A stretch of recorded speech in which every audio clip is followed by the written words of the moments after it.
Hello बच्चों, let's read this question. So the question says, what were the main changes brought about by the Bolsheviks immediately after the October Revolution? October Revolution के just after, immediately after, Bolsheviks ने कौन से changes लाए थे? Let's see the key concept. Key concept is October Revolution. October Revolution 1917 में October month में होता है, basically या November month में होता है, but according to the Julian calendar जो उस टाइम पे रशिया में चल रहा था, ये अक्टूबर में हुआ था और इसलिए इसे अक्टूबर रेवोल्यूशन कहा जाता है. Let's see the answer. Bolsheviks oppose private property and they nationalised most industries and banks. Land of the clergy and nobility were seized. Land was declared state property. जो बोल्शेविक्स थे वो बहुत ही स्ट्रिक्टली अगेंस्ट थे private property के, इसलिए जो सारी इंडस्ट्रीज और बैंक्स थी रशिया में उस टाइम पे, उन सबको क्या कर दिया गया, नेशनलाइज कर दिया.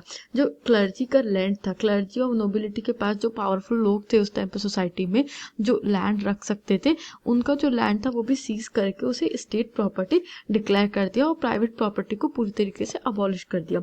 In cities large houses were partition to accommodate other families. The use of old titles of aristocracy was banned to assert the social change. New uniform like Soviet had were designed for army and the officials. अब जो cities थी वहाँ पे जो बड़े घर थे, जैसे क्लर्जी और नोबिलिटी के पास जो भी बड़े घर होते थे, प्राइवेट प्रॉपर्टी होती थी, उसको पार्टीशन करके सबके बीच में डिस्ट्रीब्यूट कर दिया. जो दूसरी फैमिलीज थी जिनके पास घर नहीं थे उनके बीच में डिस्ट्रीब्यूट कर दिया.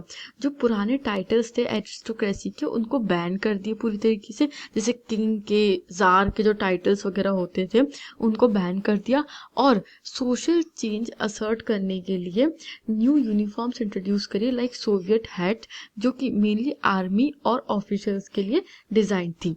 Next is The Bolshevik Party renamed itself as the Russian Communist Party. Russia became one-party state. All Russian Congress of the Soviet became the parliament of the country. Trade unions were kept under party control. जो Bolshevik party थी उसको rename करके Russian communist party बना दिया जाता है और Russia में वन पार्टी स्टेट बना दिया जाता है, मतलब वन पार्टी सिस्टम इम्पोज कर दिया जाता है रशिया में. इसके बाद जो रशियन कांग्रेस है वो बना दिया जाता है, रशियन कांग्रेस ऑफ सोवियत जो होती है उसे पार्लियामेंट बना दिया जाता है. और ट्रेड यूनियंस जितने भी होते हैं वहाँ पे उन सबको अंडर कंट्रोल रखा जाता है ताकि कोई भी अगेंस्ट नहीं जाए बोल्शेविक्स के. Next is secret police kept vigilance on citizens and punished those who criticise the Bolsheviks.